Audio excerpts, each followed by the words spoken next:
न्याय देवा परिवर्ते फांडी अधिकारी घंट घोड़ाउछंती अपराधी को आज्ञा हाँ सुरक्षा और न्याय दाबी रे जिला आरक्षी अधीक्षक द्वारस्थ होती अभियोगकारी। अनुगुल जिला तालचेर थाना अंतर्गत ब्रजनाथपुर ग्राम पंचायत राधा रमणपुर गाँव में गत गुरुवार दिन घटी घटना न्याय जिला आरक्षी अधीक्षक द्वारस्थ होती। सूचना अनुसार गाँव अरक्षित लेंका स्त्री सुचरिता राणी लेंका एकाकी घरे बेले धरमपुर गाँव चिंटू महापात्र आशुतोष लेंका घर को आसी मां सुचरिता लेंका असभ्य भाषा गाड़ीगुलज करने सह बाहर ताला पकई गृहबंदी करते।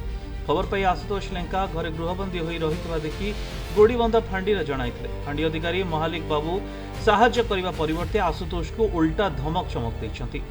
पुलिस सहायता नंबर 112 को फोन करिबारु से कहले गाड़ी खराब अच्छी आ निराश होई तालचेर एसटीपीओ सार को फोन करथिले आ कहले जा फांडी अधिकारी को देखा कर।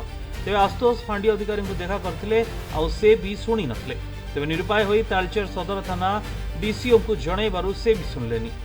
किंतु तालचेर सदर थानार जड़े एएसआई लक्ष्मी मैडम सांबादिक और ग्रामवासी उपस्थित में सुचरिता लेंका उद्धार करते। तेज वर्तमान चिकित्सित से होती सुचरिता कहवा अनुଯାयी स्वामी अरक्षित लेंका चिंटू महापात्र मद्यपान कराई घर कागजपत्र निज ना चंचकता कर तेज उक्त घर को हड़प करने उद्यम भी करते।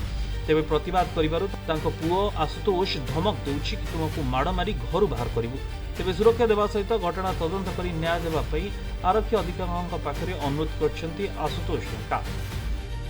मो माँ गुरुवार दिन जो केसटी घटला मो माँ बंदी घर थिला जो जगह केस नहीं से गुंडा कर आनिकी आमको धमक चमक माँ को ताला पकई। मो माँ भी मेडिकल एडमिट अच्छी बहुत असुस्थ भी अच्छी। आम भी जो से गुंडा धरी आसे तथा आम गलु गुड़ीबंध आम गाँ पाख जो गुड़ीबंध फांडी अच्छी आम से कहलु तथा से मालिक जी अच्छा सी आम कथा शुणिले मत अभद्र भाषा गाड़ी कले तथा मुझे 112 को भी फोन कली 112 को फोन कर सी कहले आम गाड़ी खराब अच्छी तुम जाओ गुड़ीबंध फांडी गुड़ीबंध फांडी आउ थे जीवार भी सी आम कथा शुणिले से आज अनुगुल अनुगुल शिवाशीष रिपोर्ट।